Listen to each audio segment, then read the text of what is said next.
Bienvenidos a este nuevo top 6 cosas que todos deberíamos saber. ¿Sobre qué? Sobre teoría de conjuntos. Dentro video.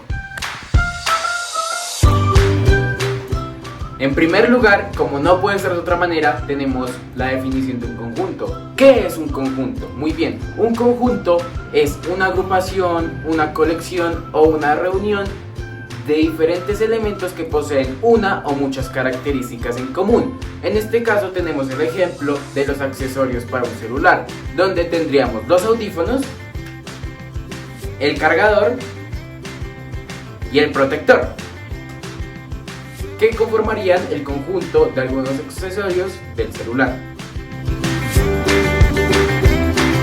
En segundo lugar tenemos lo que se refiere a la notación. ¿Qué es la notación? La notación es la forma en cómo describimos estos conjuntos y existen dos maneras. En primer lugar tenemos por extensión y en segundo lugar por comprensión. La primera se refiere a cuando determinamos estos elementos uno por uno entre corchetes. Por ejemplo, determinar los elementos que pertenecen al conjunto de materiales escolares, como una regla, un pegastick y una perforadora. Estos elementos serían descritos dentro de los corchetes. En segundo lugar tenemos por comprensión, que es mencionar estos elementos más abreviadamente. Se usa muchas veces para aquellos conjuntos que tienen demasiados elementos y es muy complicado mencionar cada uno. Esta forma sería X, tal que X son elementos de materiales escolares. En tercer lugar tenemos la representación gráfica. Como la mayoría o realmente casi todas las cosas en matemáticas deben tener una representación gráfica, y esta representación es llamada diagramas de Venn gracias al científico John Venn, quien en 1880 hizo un artículo acerca de esto y lo publicó en su apartado de una revista con el título de la representación diagramática de preposiciones y razonamiento. Para esto volvemos al ejemplo de los accesorios del celular, donde tenemos los audífonos, el cargador y el protector. Estos irían ya sea bien en un círculo, donde podríamos o dibujarlos o mencionarlos. También existen, que explicaremos más adelante en el top, el conjunto universal, que se representa con un cuadrado. Para el cuarto lugar tenemos los tipos o clases de conjuntos. Acá en primer lugar tenemos el conjunto universal.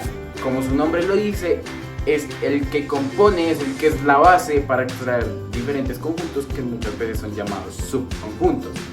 En segundo lugar tenemos el conjunto vacío. Es aquel conjunto que no tiene elementos en su composición. Este puede ser representado con dos corchetes y nada adentro, o una O con una rayita, como están viendo en pantalla. Un ejemplo de este conjunto es el conjunto de jugadores colombianos en el Barça. Es nulo, no hay. En tercer lugar tenemos el conjunto unitario. Como su nombre también lo dice, es el conjunto que tiene solo un elemento. Y como ejemplo tenemos acá el conjunto de papas latinoamericanos, donde solo tenemos uno, que es Francisco I. En cuarto lugar tenemos el conjunto finito, que es aquel conjunto que sus elementos pueden ser contados, que tenemos claro cuáles son sus elementos y hasta qué dimensión pueden llegar. Mientras que el infinito, que es el quinto, el que está en la quinta posición, es aquel que es tan inmesurable que no podemos contarlo ni definirlo claramente.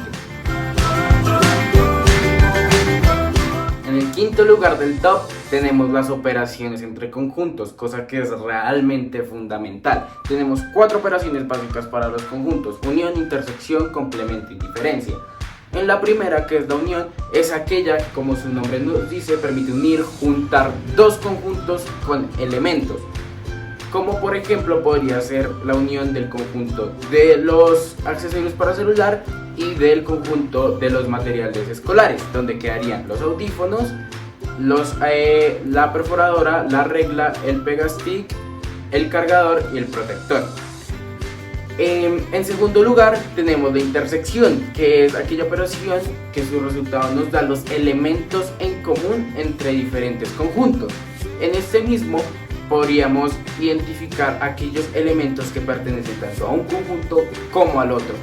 En la tercera, en el complemento, se basa mucho en el conjunto universal, y es que este es el que permite dar esta operación, donde tenemos el conjunto, llamémoslo A, que contiene ciertos elementos, pero en el conjunto universal hay más. Estos elementos que están en el conjunto universal son el complemento del conjunto A. Y por último tenemos la diferencia de conjuntos, que como su nombre lo dice, podríamos asemejarlo con una resta, donde por ejemplo restemos el conjunto A del conjunto B. Esto quiere decir todos aquellos elementos que el conjunto A tiene, pero que el conjunto B no.